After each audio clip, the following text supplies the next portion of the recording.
Welcome to Balch's Decision Dive, where we explore new appellate rulings and what they change moving forward. I'm Jason Tompkins, Chair of Balch's Issues and Appeals Practice, and today we'll be discussing the Alabama Court of Civil Appeals' recent decision in Mile High LLC v. Flying M Aviation. Joining me today is Conrad Anderson, a partner in our litigation practice.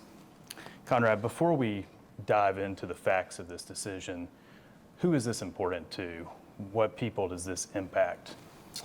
Well, really, this particular case dealt with attorneys sending wiring instructions to transmit settlement funds, but really the takeaway from the decision is going to apply to anyone in any business that engages in wire transactions.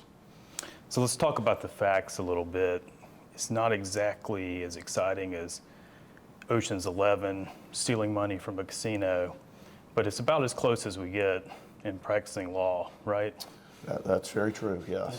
So here, Flying M sued Mile High for a breach of contract, and they ultimately settled. Right. And Mile High had to pay Flying M $50,000. That's right. So Flying M's attorney sent Mile High's attorney wiring instructions, but she never received those. Instead, a few hours later, she received an email that looked like it was from Flying M's attorney. That's right. With different wiring instructions, and she sent the money. That's right. Only then did they discover that Flying M's attorney's account had been spoofed, and the money went somewhere else to an imposter. Is that right? That's right. And they tried to get the money back once they ultimately discovered that it had been sent to the wrong account. But as usually happens in these scenarios, the money was long gone. And so this dispute then on appeal arose because Flying M moved to enforce the settlement agreement, whereas Mile High said, we complied because we sent the money and it's not our fault that it went to the wrong account. That's right. Mile High said we complied, we sent the money, and Flying M said you didn't comply because we didn't receive the money. And what did the court on appeal say?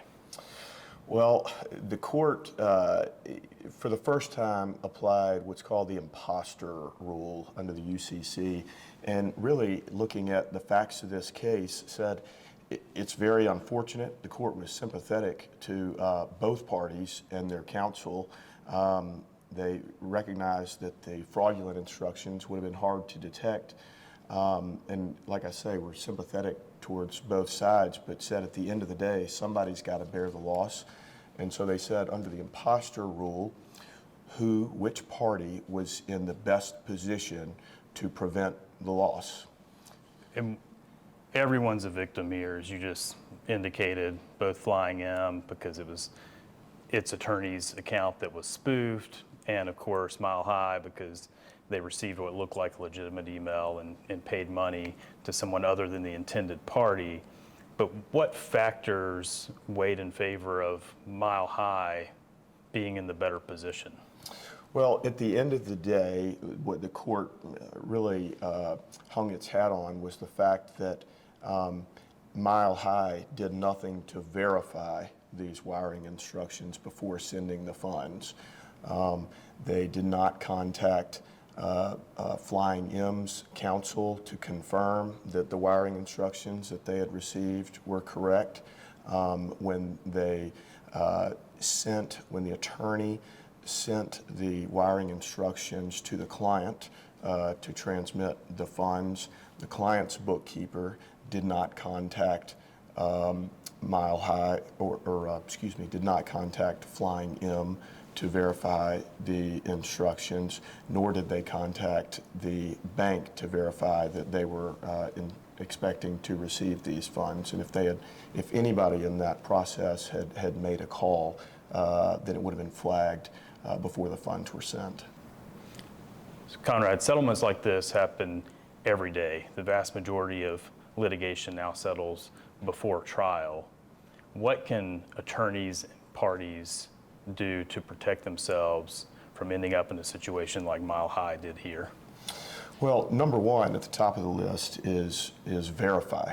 verify the wiring instructions. You've heard the adage, trust but verify. Trust shouldn't enter the equation. You have to verify. That's contacting the other party that is sending you the wire instructions to make sure that what they just sent is correct. And by contact, meaning pick up the phone and talk to the actual person that you've been communicating with, not send another email, because these imposters, these fraudsters are very smart. And then also contact the receiving bank to confirm that they are expecting to receive this wire transfer for the proper account holder. Like I said, and this goes to number two, these fraudsters are very smart. In this case, not only did they send fraudulent wiring instructions in a separate email, they also intercepted the actual email from the attorney for the party that was to be receiving the funds. He had sent an email with the correct wiring instructions, and the other party's attorney never received that email. And in fact, the imposter used a fake email account to send multiple emails to the party's attorneys saying that we're still working on this wire. We expect it to go through within the next couple of days in order to prevent the fraud from being detected. So you really have to be on guard. This is extremely common these days, and you've got to really pay attention to the details. For better or worse, email is now the way that we all do business.